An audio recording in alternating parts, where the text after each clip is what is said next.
na mkoa wa Kusini Unguja kwa ujumla. Aidha, natoa pongezi kwa kamati ya maandalizi, taasisi za serikali na sekta binafsi kutoka ya nchi yetu. Aidha, natoa wito kwa wananchi kutembelea maonyesho ya biashara tunayoyazindua leo kwa lengo la kujifunza na kupata maarifa ya kuimarisha shughuli za biashara na kujipatia maeneo mbalimbali duniani kuja kuitembelea Zanzibar.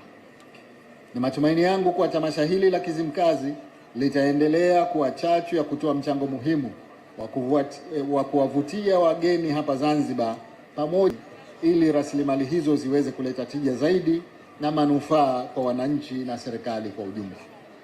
Kama mnavyofahamu, katika maeneo haya ya pwani tumeitumia bahari, vyombo vitakavyowawezesha wavuvi wetu wawe na uvuvi wenye tija zaidi, na tuanzishe viwanda vya kusindika samaki na mazao mengine ya bahari ikiwemo mwani, wananchi wapate bei nzuri tofauti na ilivyo sasa.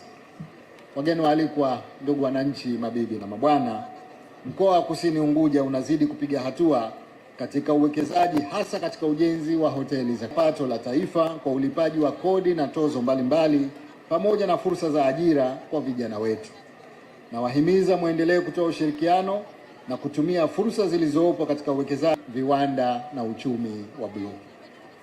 Wageni waalikwa, mabibi na mabwana, napenda kuhitimisha hotuba yangu kwa kutoa pongezi na shukrani zangu tena kwa kamati ya maandalizi na wadau wote shiriki, wageni wetu na wananchi wa mkoa wa Kusini Unguja, hasa wa Kizimkazi, kwa mapokezi na kushiriki ipasavyo katika kufanikisha sherehe za uzinduzi, na watu wote kwa ujumla waliotoa michango yao katika kufanikisha tamasha hili. Nawashukuru pia wasanii wote na washiriki wa matukio mbalimbali yaliyopangwa kwa lengo la kulifanya tamasha kufunguliwa tamasha hili la Kizimkazi.